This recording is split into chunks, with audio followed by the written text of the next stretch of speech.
Okay, we're back and let's talk about how to solve the capital budgeting problem in R. Here's the description of the problem. If we pull up our notes from when we were putting the problem together, we had two types of decision variables. We got the B variables, which were the amounts of bonds sold in a year, and the F variables, which were the flow variables from year to year. Our objective was to minimize the interest on payment on bonds, represented by that. And here are our constraints. We had 4 constraints. All of these constraints were of the form inflow equals outgo. And that's the big idea when you're dealing with a flow diagram problem. So let's go ahead and code up this problem in R. So let's start with, first off, we'll record a couple of kind of housekeeping things. Number of years is 4. Our capital requirements each year are 2, 4, 8, and 5. The bond rates for the 4 different years are there. The interest rates on short-term deposits are there as well. Notice we only have 3 short-term deposit rates because there's only 3 kind of years that things are flowing between years. So same pattern of setting up a capital model using the MIP model that creates the empty model. Here we're going to add variables. We're going to have variables bonds underscored sold. That's going to be indexed by the year, and the year is going to go from 1 up to the number of years. Each of those variables is going to be continuous with a lower bound of 0.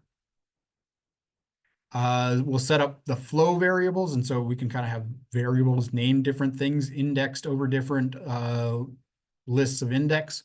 And so we're going to have the flow variables indexed 1 through the number of years, type equals continuous, lower bound equals 0. You'll notice I cheated a little bit. I've got a 4th flow variable in there, even though we didn't have a 4th flow variable out of the last year. But I'll point out why that's not really a problem. Once we've got our 2 types of variables, then we can go ahead and set our objective. We'll use sum over again, and we're going to multiply the bond rate in a year multiplied by the bonds sold in that year. Okay, and we'll sum over the year from 1 to number of years. And so 1 through 4, it will multiply each corresponding bond rate times the number of bonds sold in that year. And this is a nice way of specifying your objective function. And then our type of optimization problem is going to be a minimization problem. We want to minimize the total bond payment in each year. So then when we add our constraints, I had to deal with the first year separately because we don't really have any flow into the first year. But the first year, our flow in are just the bonds sold. And then whenever we're doing an equality constraint, we have to use a double equal sign. So less than or equal to is a less than sign followed by an equal to. Greater than or equal to is greater than sign followed by an equal to. An equal to constraint, use double equal tos. And I said previously that you sort of have to move all the variables over to one side. I guess a benefit that I discovered with the OMPR libraries that you don't have to. It will sort of do the algebraic manipulation for you, which is a beautiful thing. So the inflow is the number of bonds sold in that first year. The outflow is the capital requirements of that year. So that's 2 for that first year. Could have hard coded in there, but by essentially making this vector here and storing it, it will allow me to loop through things in the next step. And then the other outflow is just the flow, and that's the flow from year 1 into year 2. That's our short-term deposits. So that adds our first constraint, which corresponds to this constraint right here, that B1 equals 2, the capital requirement, plus flow number 1. So now I'm able to do all three of the next constraints together because they all have the same structure to them. And they all look like the bond sold in the year is one of the inflows. The flow into the year comes along with an interest rate. And what you'll notice is that I already added the one to those interest rates. So it's a 1.06, 1.055, and 1.045. So it's flow from the previous year. And so I'm using year minus one for the flow and interest rate of year minus one. And so this is going to be the total inflow, and that has to be equal to the total outflow. And the outflow are the capital requirements plus the flow out of that year. And we're going to create one constraint for years 2, 3, and 4. So 2 colon number of years essentially is the list of 2, and then it does every successive whole number until it gets to the number of years, which is 4. So go ahead and run this whole chunk. And here we'll see that sparse matrix. You'll notice in the matrix, I believe the variables are ordered, our 4 bond variables followed by our 4 flow variables. And in that ordering, it does move everything over to the same side of the equation, so that some of our what were interest rates times or our flow variables, which are on the right-hand side, end up with a -1 in front of them when they're moved over to the left-hand side. All 4 constraints are equality constraints, and our right-hand sides are 2, 4, 8, and 5, the same as our capital requirements. So, yeah, I think I've touched on each of those. Why was I able to cheat a little bit and add an extra flow out of year 4? Well, I know ahead of time, even before I hit solve on the next line, that I'm not going to want to sell any more bonds than I need to. And so I wouldn't sell any extra bonds so that I had extra money in the bank account going out of year 4, especially since I'm not going to get any interest or anything like that on money flowing out of year 4.